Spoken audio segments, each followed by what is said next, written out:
Singing Dutchman Productions. Hi everybody, Doug here, and before we get to the new episode, I'm asking for a little bit of help. I'm looking for any of my fans out there who would love to be part of the podcast. It's as easy as sending me a quick audio file where all you have to say is, "Hi, this is Doug Madenford in Howard, Pennsylvania, and you're listening to Doug's Front Porch." If that's something that you would consider doing, please take out your cell phones, record yourself saying that, and email them to me at the address found in the show notes. And you too can take a quick trip onto Doug's Front Porch. Now sit back and get ready to enjoy this episode with the Reverend Kevin Schock.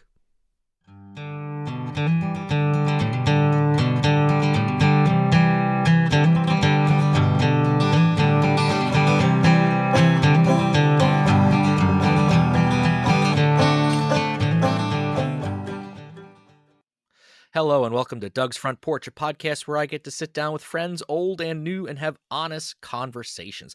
Today I welcome to the front porch one of my newer friends, but geez, now looking back on it, we've been friends for longer than I thought. Kevin Schock, welcome to the front porch. Thanks, Doug. It's good to be with you. I was thinking, how long have we known each other now? Over 10 years. Oh, closer to 15. Yeah. Oh, yeah. So a little bit of introduction purposes for our audience. Kevin is a pastor in the Evangelical Lutheran Church in America. And how I got to know Kevin was when I moved to central Pennsylvania after college, having grown up Lutheran and having my faith being a pretty big part of who I was. I, of course, was church shopping and found this little Lutheran church in the town where I had bought a house. And Kevin wasn't there yet, but not too long after I had started attending there, Kevin came and took the call. And here was, for the first time in my life, I had a pastor who was close to me in age, which was a benefit, I think, for me. And it's been a great pastoral relationship, but also which blossomed then into a friendship as we have a lot of shared interests. Kevin, I want to start and go back a little bit. Faith, we're going to talk a lot about faith and church in this episode because I think all too often we don't get to hear from that perspective in modern culture, modern society. So we want to come to that, but I want to talk about your journey getting from growing up where you did to the position that you're in now. So tell everybody a little bit about where did you grow up? First off, and then also talk about what role did church have for you in your childhood? Yeah, I am born and bred West Central Pennsylvania. So when I was born in the little town of Latrobe, about 45 minutes outside of Pittsburgh, and lived there, or in the town of Ligonier nearby. I lived in both of those towns until I was about 10 years old, and we moved to Altoona. And then that's where I graduated high school. That's what I pretty much considered to be home. But now living in Center County, I've really only lived in permanent places within about a 75-mile radius, or well, actually, yeah, probably even less than that. So my roots run deep here in Western and Central Pennsylvania. I always remember going to church, and my mom took me when I was young. We were part of there's a large Lutheran congregation in the town of Latrobe. And so I remember, doing the usual Sunday school, vacation Bible school stuff. But the thing I loved most about church was I loved to read when I was very young. And so a memory I always carry with me is going to church with my mom, sitting on the floor in front of the pew and listening to the pastor and the congregation speak and the hymns and things like that, and following along in the hymnal. I think that church was a place where I honed some reading skills and comprehension skills, which have always been important to me. And then fast forward, about 17, 18 years. And when I was studying abroad in Germany, I did the same thing there. I would go to church and I would use the hymnal as kind of a honing tool for my language skills. I just think that for me, literacy and the church go hand in hand. That's it's cool. I think about what it was like for me as a young child in church too. My parents took me. Not that I ever had a say in going to church on a Sunday, but like you, I followed. Not only did I improve my reading abilities, but I also learned the importance of singing in church as well, because I saw all these Uh, people around me sing who I never on any other occasion would see them sing, but in church they'd sing. And that was something too that instilled a very important aspect of music for my life. But let's go back a minute. You mentioned, of course, studying abroad and all that, but you didn't originally go to school to become a pastor, correct? that's correct. Yeah. No, in fact, the literature and literacy and language I say has always been a great interest for me.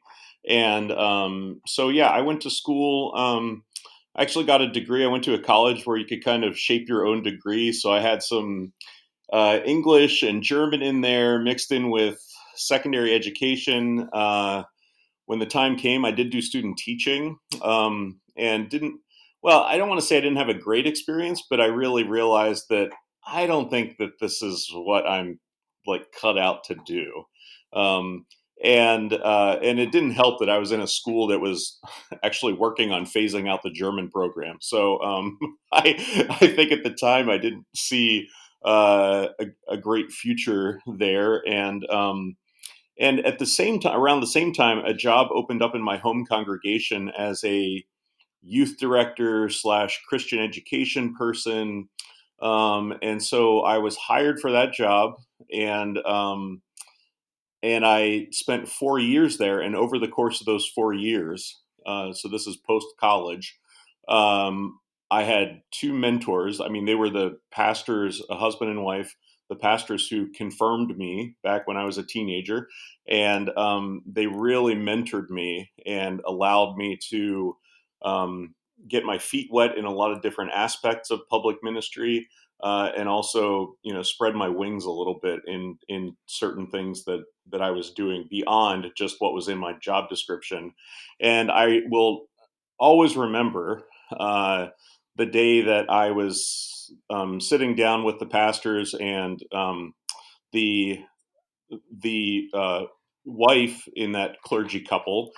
She was the more kind of creative, like spontaneous person, and the husband in that couple is the very regimented, like type A personality.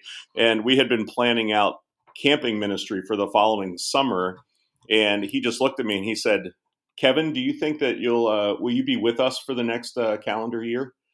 And I looked at him, and there was something in his voice that I knew what he was asking. And I said, "No, I don't think I will." And I went home that day and I applied to seminary. And yeah, and from then started seminary when I was, well, I guess I was 27. Yeah. And I think this is something that I would like to talk about because not everyone in our audience understands the process, at least in the Lutheran Church, how to become a pastor. I know that some people can think you can just go online and print off a certificate and you can become a pastor, but at least in our faith practice, it's a very different procedure. So just kind of tell everybody a little bit, what is seminary? What does that mean? If so, you decided after college, you had your 4-year degree that I want to go to seminary. Well, what does that mean for you as a student? And what happens there in that process? What's that program look like? Yeah, actually, the program has changed a lot and is continuing to change a lot to meet the needs of people who are second career, who do distance or remote learning. And also, I think that our faith tradition, we have a strong background and a strong value in formal education.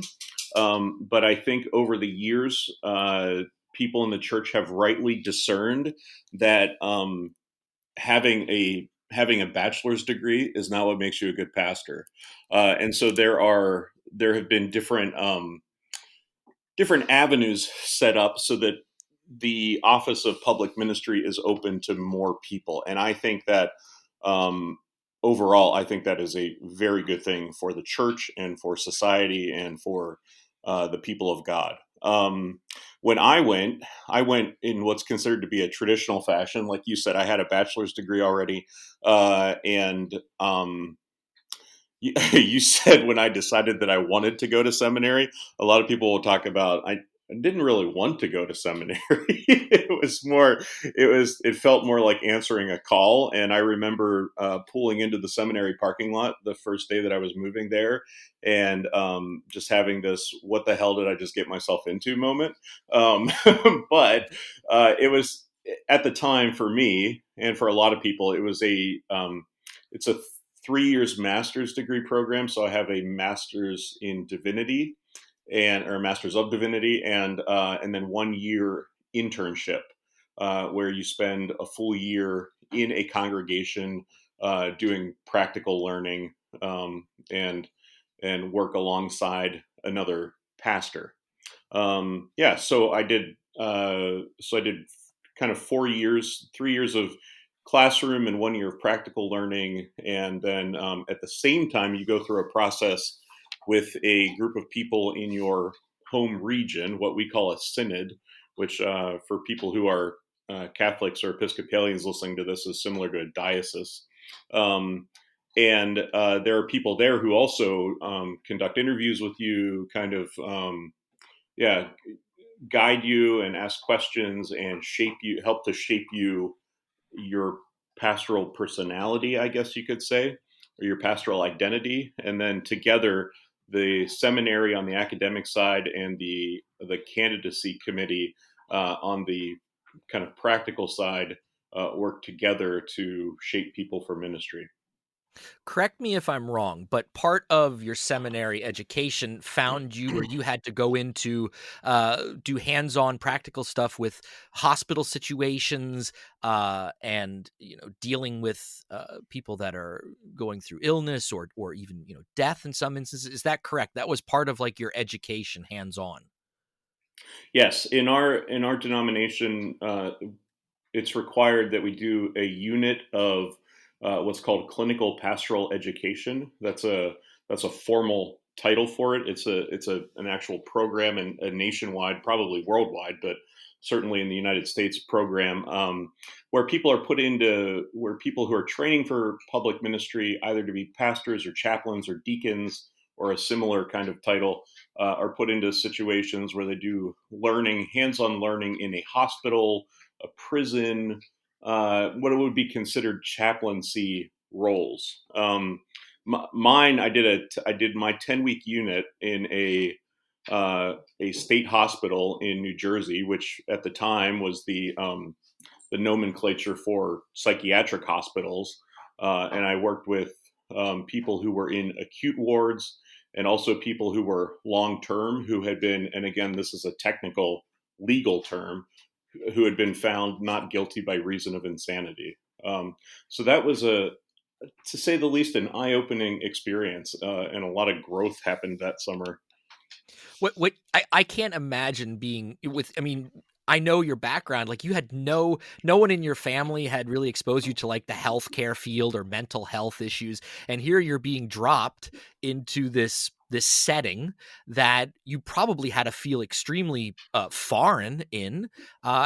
And then you're supposed to go and I mean, was your job to just talk with these patients, or was it kind of like expected that you were supposed to be doing church stuff with them? What did that look like? It wasn't, when you say church stuff, it wasn't like I didn't like lead worship in my setting or anything. A lot of it was like pastoral care. On one, it was mostly just talking with patients, praying with them, um, and on the one ward, the staff did an incredible job. The chaplain was a helpful figure for them, and they only had me as an intern as their chaplain for that summer. And they the chaplain was a person that they looked to, because sometimes people would be willing to say things to chaplains that they didn't want to say to their psychiatrist or their social worker or something else. And so I was called into a lot of client care meetings in that ward, and it was an eye-opening experience. It really you see the value of a group of people working together for someone's health and well being. Um, and Yeah, it was a I would say selfishly it was a fulfilling experience, but also one that I learned a lot. You mentioned, Doug, that I hadn't really had any exposure to like healthcare or mental health issues. I do have a family member who has who's living well with some mental health issues, and at the time was not. Um, and there was a client uh, in the ward, one of the wards that I worked in, that had the exact same diagnosis as this family member. So that was kind of a helpful thing to see, as far as how this family member could live well with his illness and what it meant for a person to not live so well with their mental illness. So you finished seminary and you would have had a lot of different options. You could have gone into a setting like what you were just talking about full time as a chaplain. You could have gone on and did PhD work and been an academic theologian, or you could choose to go into public ministry and go be a pastor at a congregation somewhere. Why, in the end, did you decide the road that you did decide? That was always the intention. I think I being in a community with God's people was the whole reason, I think, why I felt the call to seminary. There were things along the way that interests that popped up and such, but I think all along it would be difficult. Even at this point, it would be difficult for me to imagine being in some kind of ministry work, but not in the role, or at least a similar role to what I'm doing right now. To me, a pastor is one of those jobs that wears a million hats. We think about, of course, the main hat that you wear being that you preside over worship services and you administer the sacraments as we call them in the Lutheran Church. But then on top of that, you also wear the hat of in some instances like a social worker or someone that people can go to and talk about their problems. You're also hat that you put on is when you walk into a situation where someone's dying and uh, you're trying to bring peace with that family or have be there as a listener. But then you also have to wear the hat of an administrator and in the church that you're serving, helping decide things like budget and planning out a year's worth of worship and all these things. How do you manage to wear so many hats and make it look pretty effortlessly from the outside looking in? Well, I appreciate that compliment. It doesn't always feel that way. Yeah, I mean, there are definitely. I think just like in any job, any career where you're a leader, um, you work hard at knowing the things that you're good at and the things that you like doing, and where those two aspects of your work come together. Um, I heard last year. I heard something that made a lot of sense to me. Someone, and I think it was at a conference, someone said to me that your strengths are not the things you do well. Your strengths are the things that make you feel strong. And that made so much sense to me. Um, of course, they probably are things that you do well, but they're also things that you're passionate about. And and then the things that you're not so good at, the kind of deficits you have, you work at finding people who can augment the work that you do in those areas. I think it's pastors run the risk. We talk in our colleague group a lot about being a lone ranger. That's a dangerous way to work. Um, if you don't surround yourself with people and lean on people just like they lean on you sometimes, you're only going to end up burning yourself out, and you're probably going to end up not being very effective in what you do. Well, you dangled it, so I have to ask the question. Out of the things that you do, what does give you strength? Yeah, I love leading worship. I love um, For me, that, we talked early on, Doug, about the whole literacy and literature aspect. I love interpreting scripture. I love letting sermons come out of some place, in that process. Um, and a place where I really feel like I have some gifts, but can also be a draining thing, is that I feel at home. I don't want to say I enjoy it. I feel at home whenever I'm called into a crisis situation, whenever there is someone dying, in a hospital room, or a family calls me and a loved one has just died and they don't know what to do next. Those are times when I feel like I can really be a help to my community. And when I say community, I don't just mean the members of the church. I really mean the community, the whole community. Um, yeah. So those are the places that I really feel like, I guess, where my gifts lie, and like I said, the things that make me feel strong. I have to ask, and if it's too personal, you don't have to answer. But when you go into a situation like you're called to a hospital and you have a congregant or a family member of a congregant who is on the verge of dying, what how do you do that? What goes through your mind before you walk into that room? I was thinking a lot about this before we started our interview. There are many jobs where people work with other people where you only get a snapshot of a person's life. For example, as a teacher, I have a very intense relationship with somebody for, in my case, for 4 years of their life. I see that part of them and they grow in those 4 years and they change, of course. But you're in a profession where you are dealing with, in the case of like baptism, a baby, someone at the beginning of their life. But then you also can turn right around the next day and walk into a hospital setting with someone who's in their 90th year of life as their life is leaving them. Or you also get the experience of joining two people in marriage in the middle of their life or towards the beginning, near the middle of their life.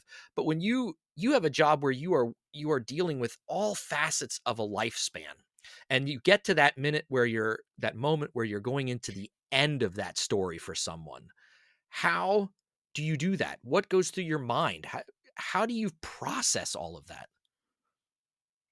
Yeah, the processing, the processing, I don't think ever stops, and that's part of my personality too. I'm not good at leaving my work at work, so to speak, in the sense of, I mean, even as you were talking there, Doug, I was thinking of the last time, just recently, just a couple of weeks ago, that one of our beloved church members died, and she was on hospice, and despite COVID, I was able to visit with her and her daughter, who is a colleague and a friend of mine that I've known for 20 plus years.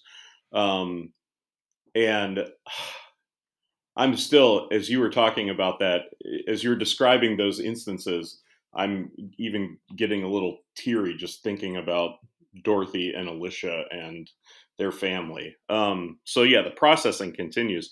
The greatest piece of advice I was ever given, and I think this is what I lean on in those times, is pay attention. Pay attention to what the needs of the people are right in front of you. Don't be thinking about anything else. If you have something that you're dealing with in your personal life, or something that's occupying your thoughts, leave it at the door, and then pay attention to what God is telling you to do in that moment. That's not always the easiest thing to do, but yeah, I think when I enter into a space like that, I enter in as a person who cares, but I also enter in with the understanding that I'm representing an office. I'm filling a role in this situation. And a lot of times, when I do grieve outwardly for a person, it's not in the moment, you know. I don't go into a hospital room and look at a family crying and say, um, "Oh, I'm so upset about this too." I mean, I might say something that that indicates that this person is beloved to me, and this does affect me, and it does bother me. But I'm not the center of attention in there. And so I think there are numerous times when um, I walk out of the hospital or out of a hospice situation or out of a funeral, and I sit down and I breathe, and that's when I'm able to pay attention to what's going on inside of me and not outside of me. Does that answer your question? Sure, absolutely, absolutely. I would just think someone that you're in a position where this is something that for most people we only go through these things a couple of times in our lifetime at the loss of a spouse or at the loss of a parent or other family member, but you're in a profession where you deal with this regularly. So I would imagine it has to take a certain skill set to be able to, as you said, you're when you walk into that space, you have to remember why you're there to to build a little bit of space yourself between the situation and like you said, your own personal uh, thoughts, feelings, etc. To me, not having to do that, it would seem difficult, something that would be difficult to do. But probably like anything else, you get Yeah, not used to it, but you build a skill set to work with these situations, I guess. yeah. I think that right. No, I was just gonna say, I have a lot of people say to me, "Oh, I couldn't do what you're doing," and it has also taught me to see that I say that back to a lot of people sometimes.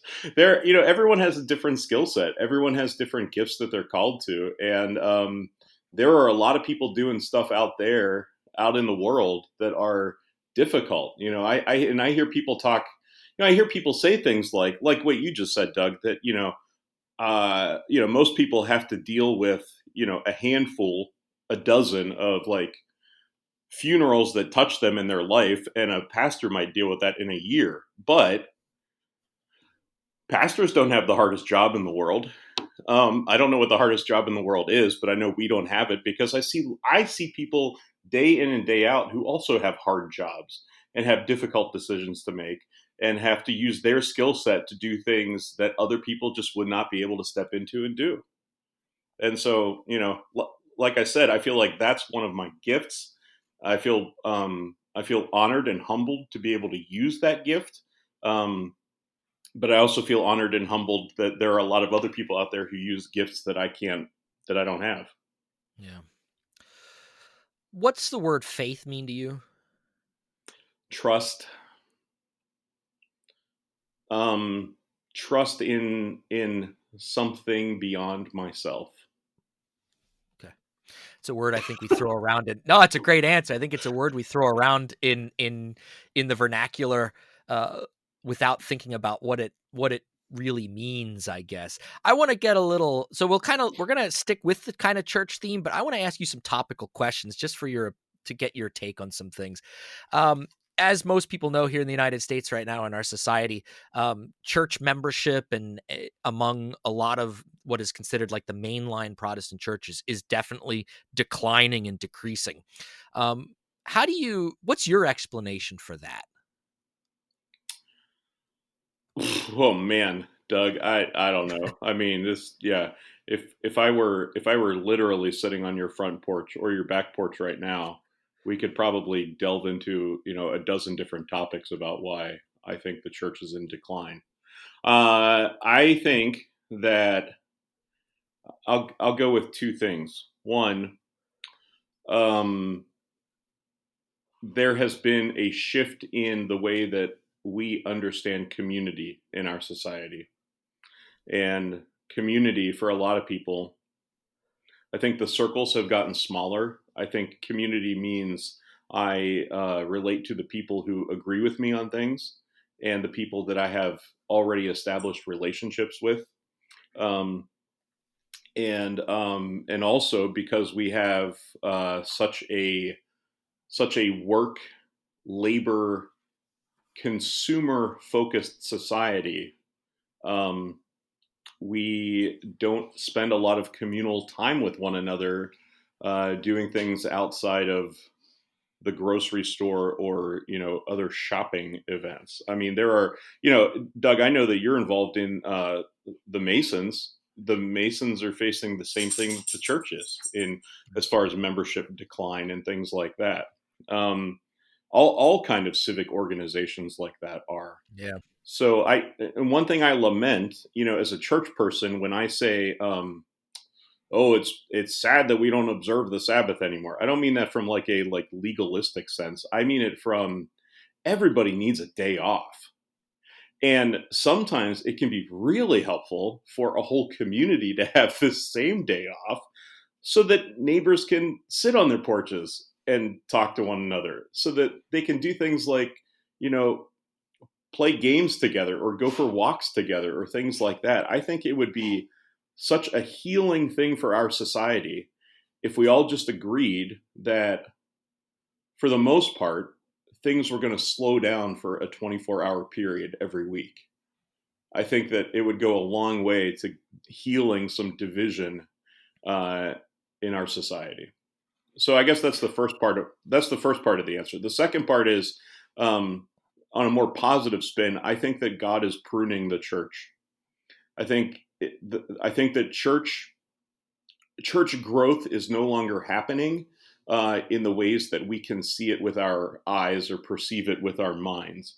I think that church. I think that there is a depth of faith that exists in the church right now, and that people who are involved in the church, and this, I don't say this to denigrate people who aren't involved in the church or anything, but people who are involved in the church are there because they really want to be there, and are there because they have some kind of deep desire for an understanding of things beyond themselves. And I'll take that any day over 100 people coming to church because they think that they have to, or because someone is making them. What do you say to the argument that society is becoming more secular than it probably has ever been in at least our American history? And It's how do you account for that? it's true. I mean, I think it's true. But I don't think that man, there are going to be some fist shaking maybe listening to this podcast. I don't think that secularism is an enemy of the church. I think I think that my own faith, believe it or not, Doug, my own faith. I'm a Lutheran Christian. It's how I was raised. Uh, but my own faith is has been strengthened by experiencing and learning about and perceiving a multiplicity of lifestyles, beliefs, worldviews, understandings. I don't think that that's a threat to my faith. I think that, if anything, I think that being in good Christian community has helped me see it as a gift to my faith. I think for some people, maybe it would be a threat to their faith. I don't know, but I think that we have a lot to learn from the world, and that God doesn't just work in one way or in one type of church service or even in one faith or one group of, or people of no faith. I mean, as a Christian, I feel like I talk pretty plainly about, I see Jesus working in all kinds of people, and it could be that a lot of those people don't necessarily know who Jesus is or believe in him, but I can still see him working in them. That's I think that's the way that my faith has informed me to look at the world. Yeah. It's such a for a lot of people, it's such a difficult topic to talk about because it is such a personal issue. We talk about faith and Hmm. the, secularism versus religion, having a faith of some kind. And I've started to see more and more in the job that I'm in where the my students who go to church on a Sunday or attend some kind of church. Earlier on in my career, people talked about that without even batting an eye. Oh, I have youth group tonight, or whatever. Oh, we're going on a missions trip, etc.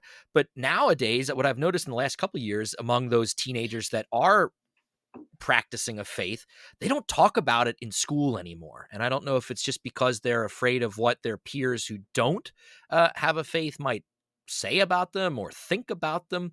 Do you think that that also is at play? I mean, teenagers, of course, you're going through that period in your life, but I also think we see it among adults too. It's not saying we should all be out on the street corner proselytizing or spreading the good news in that sense, but I think, and I don't know where I'm going with this, to be honest. well, well, It's maybe I can continue in the vein then if Yeah, you go don't. ahead, Yeah. go ahead. Yeah. I mean, I don't. Maybe it is fear, but I also think I think the church, the leadership in the church, has failed people in not giving them tools to talk about their faith. But also, Doug, the best evangelism tool that you can possibly have or use is to be in a relationship with somebody. And I don't mean a romantic relationship. I don't mean any particular kind of relationship. Evangelism happens by building relationship with people. And we live in a society. We talked about secularism a minute ago. I think the biggest threat to the church and to our society is consumer culture, that people think that faith is about, if I say the right prayers or have the right people praying for me, or if I do all the right things, then God's going to be pleased with me. I'm going to get into heaven when I die. To me, that is not a faith I understand. To me, faith is about living with people peaceably as much as you can, as well as you can, looking out for your neighbors, offering forgiveness, receiving forgiveness. And those are the things that teach people about Jesus. And Jesus doesn't care if you say with your mouth, I believe in Jesus. If your heart isn't there, it doesn't matter. And on the flip side of that coin, if your heart is there and you don't have the words to say it, I think Jesus understands. I think there's the great parable at the end of Matthew's gospel that says, when Jesus is kind of separating the sheep from the goats at the end of time, and I don't know what to make of all that. I mean, that's a deep topic too. But he says to one of the groups, you fed me when I was hungry. You gave me something to drink. You visited me when I was in prison. You welcomed me when I was a stranger. To the other group, he says, you didn't feed me when I was hungry. You didn't welcome me when I was a stranger. You didn't give me something to drink when I was thirsty. You didn't visit me in prison. And both groups ask him, when did we do this? Or when did we not do this?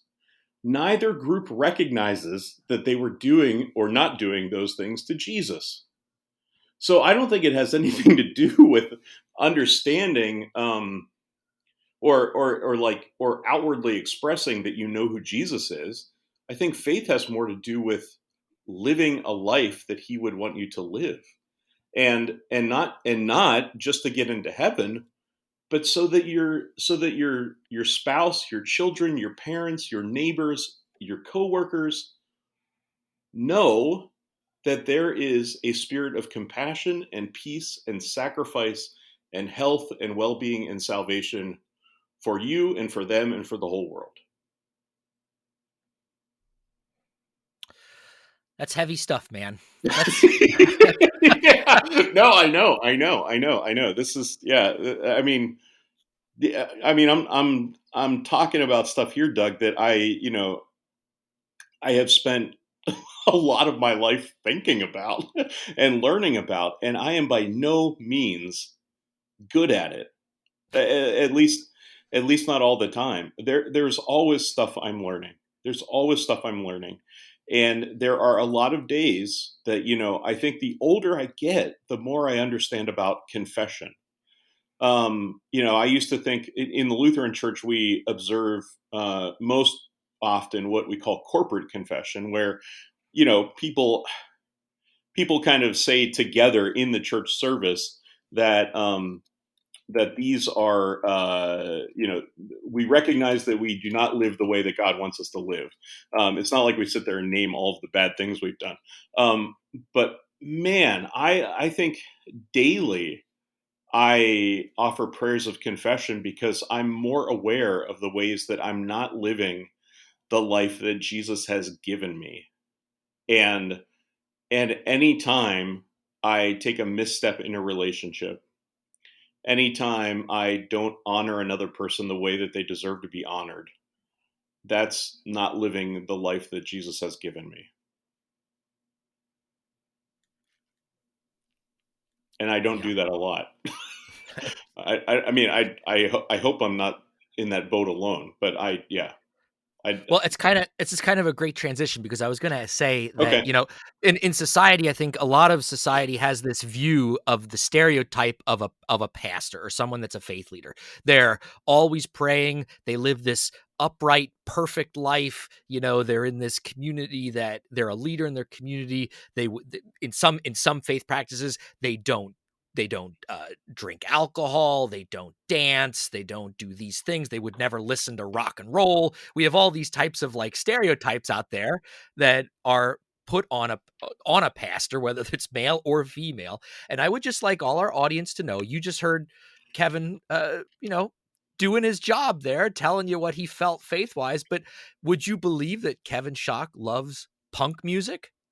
Uh, that that there's this side to Kevin that maybe doesn't fit nice and neatly into this image that we have in society of what a pastor is or what a pastor should be. Could you talk just a little bit about that? And like maybe have you ever felt the pressure of what society expects of you uh, because you have that collar around your neck? Can you talk just a little bit about that? Yeah. Yeah, the collar, man, the collar is a gift and a curse. The collar opens up relationships and opportunities to minister to people. Sometimes that, I mean, I'm not Roman Catholic, but the amount of times that I've been approached in hospitals and said, Father, can you say a prayer for my loved one? Yeah, and I don't care if you call me Father. I don't care if you think I'm Roman Catholic. I don't care. The point is I'm being called to minister to somebody in that moment. So on the other hand, I've gotten the, which I don't have a lot of time for, I've gotten the, you're wearing a collar and you're here in this bar and you're drinking well, I mean, I'm not, I don't go out in my collar or in my daily life, really, whatever I'm wearing, and like live recklessly or anything. Uh, but I'm a human being who has interests and friendships and desires, and I mean, all things in moderation or whatever. I'm, like I said, I don't live recklessly, but I'm a human being, and that's who I am first and foremost. I'm the person that God made me to be. And I don't see a lot of disconnect. I don't see any disconnect between the stuff that I do or the interests that I have and the work that I'm called to do. You made the comment about uh, you know, loving punk, Doug. When I when I was a teenager, I don't I had a couple of friends. They called me the punk rock pastor, and I think the reason they called me that was because I was in a band, the music I listened to, but I also went to church, and they knew that. I mean, this was long before I had any like any inclinations of becoming a pastor or anything. Um, I look at the story of the Gospels and of the early church, and I see a people who are living in opposition to the dominant culture. The dominant culture that says, "Look out for yourself, uh, get whatever you want by any means necessary. Don't worry about other people, or or justice or oppression, or don't be concerned about any of those things." And then I look at the punk culture, especially in certain areas, more, I guess, more American punk than British punk. But you know, like my hero right under Jesus Christ is Joe Strummer from the Clash, who taught me. a lot about what it means to look out for other people and to speak truth to power and to not put up with oppression or racism or all of these other things. And for me, there's just not any disconnect. I, you know, I Jesus hung out with the people he wasn't supposed to hang out with. And if he had come in the late 20th century, it would have been the gutter punks and the street rats that he hung out with. There you go. Yeah, there you go. Kevin, you have a very heavy job at times. So tell the listeners a little bit what are some of the things that you like to do when you need to decompress, when you take that collar off? I know you still love to read. You read a lot, but what else do you get into in your free time? Well, if you were to ask my spouse, I don't read a lot. I probably spend a lot of time on the internet. She reads a lot, but I no, I do. I like to read. I love to ride my bike. That's a huge decompression for me. Um, and my other calling in life that I was certainly introduced to through my spouse is animal rescue and spending time volunteering at a local shelter here. And yeah, those are the ways that I just kind of breathe deeply and Uh take huh. some time. Yeah. Well, and I would also suggest the occasional beer on my actual back porch at my Well, house. yeah. No, I mean, yeah, I mean, no, I mean something. I always kind of, I always kind of chuckle when when people are asked what do they like to do. Well, I like to hang out with my friends. I mean, I do. I love to hang out with my friends. This has been a difficult year because I would love to be able to just get a group of people together and go out to a restaurant and have a couple of drinks and have a meal together. That's something that really gives me life. Yeah. Well, Kevin, we end every interview with 10 quick questions that I know you're aware of, and I bet you did your research and have answers ready to go. So I'm I curious. didn't do any research, Doug, but I do listen to your podcast, and so I know these questions. I don't know if you're gonna give me any curveballs or not. No, well, we'll see. See how it goes. But here we go. Question number one. What is your morning drink of choice? Most mornings tea, but a few mornings a week coffee, Okay. Okay. And I know you take your coffee black. I know that. just as it comes. Just as it comes. This one's the one that I was curious the most about. What is or who is a go-to musical artist or group for you? You already mentioned, of course, The Clash, but That's who it. else out there? Oh, that's it. That's the only bit. Well, I mean, no, that's not the only one, but I could literally listen to the Clash every day of my life and would not get tired of it.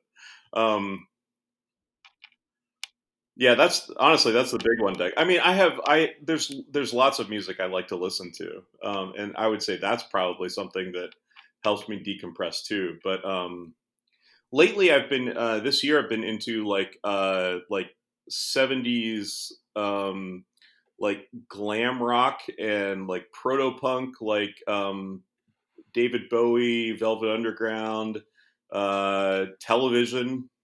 Yeah, I like music that sounds like it was written and played in New York City. Okay. Okay. All right. What is a movie that you can watch over and over again and it never gets old? There are two, and one I actually have not watched in a long time that I think I should watch soon, and that is The Life Aquatic with Steve Zissou. That's a great film. And yeah, and the other one, Doug, is actually one that you and I have watched this year together, and that is The Last Waltz. Uh, the the band the band's last concert film. Yeah. Yep. All right. Question number four. What is the last thing that you read? I am currently reading, and actually like engaged in reading. Like I've read some of it every day for the past 3 days. Trevor Noah's book, Born a Crime, and I find it Oh, okay. very compelling and a good pretty easy, but also a reading with some depth to it. Yeah. Okay. What's your favorite pizza topping? Um, Veggies, probably mushrooms and olives. Okay. Yeah, me too. Laying on the beach or going for a hike? Oh, hike. I love the water, but I'm not a huge fan of the beach per se. Okay. This one I'm curious about too. You have invited me over for dinner. What are you cooking? Yeah, this is a tough one, Doug. I think it depends on the time of year. But some things I really like to cook now. I would probably make my black bean and butternut squash enchiladas. Okay, that does sound quite good. And I've had Kevin's cooking. He's not only is he a great spiritual faith leader, he's a very talented cook in the kitchen. So, give you a shout out there, Ah, Kevin. well, not as much as you are, but thank Oh, you. this one I'm curious about too. What is a you've traveled a lot, and we didn't really get to talk at all about your traveling, but you've been to Africa, you've been to Europe, South America. But what is a dream vacation destination that's still on your list? I think that I do think that I would like to by the time I die visit all of the six inhabited continents. I still have Asia and Australia to go.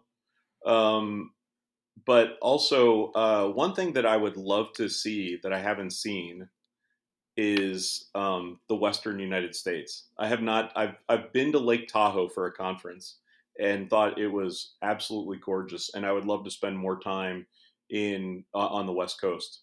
Um, but also the trip I'm looking forward to is that, and I know that I know that my spouse answered this when she was on your podcast too, is that we have always talked about going to Germany together, and I would love to take that trip. That would be I know well, yeah, absolutely. What's something you're afraid of? Oh my gosh.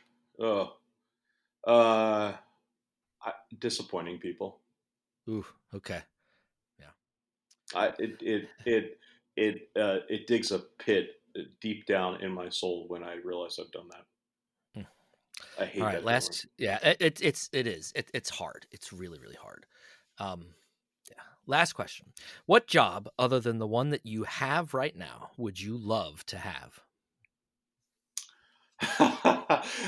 It's probably not the time of year to answer this question, but I would love to be like a delivery person, like a postal carrier or or or a UPS or FedEx person, because I love talking to people And you're bringing them something that brings them joy, so they're always that's happy when right. they see you get I'm off the bringing them truck. something they want, and I don't have to sit on my rear end all day long if I'm doing that. Yeah. I never ever would have guessed that answer for you. You know That's what, interesting.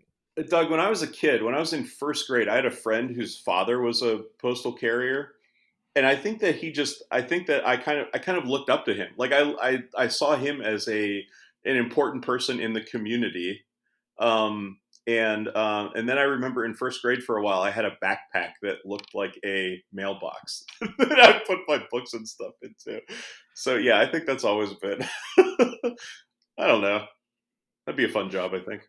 Maybe for your birthday, I'll get you a pair of those mailman shorts, and then you can wear them around wear them around town. And just deliver packages to people. Yeah, Yeah, sure. maybe. Yeah, absolutely. Yeah, yeah. Yeah. Why not? Why not?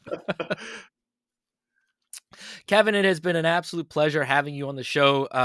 You're someone that I honestly respect, but also someone that I know that whenever I can enter into conversation with you, it brings a smile to my face, no matter what we're talking about. And sometimes you and I get into some pretty heavy stuff, but it's always conversation that leaves me feeling fulfilled when we're done and looking forward to our next conversation. So I mean, having you on the show was a blessing for me. I hope that the audience got something out of this, whether you're a person of faith or not. I think all too often in society, we're afraid to talk about faith because of whatever reason.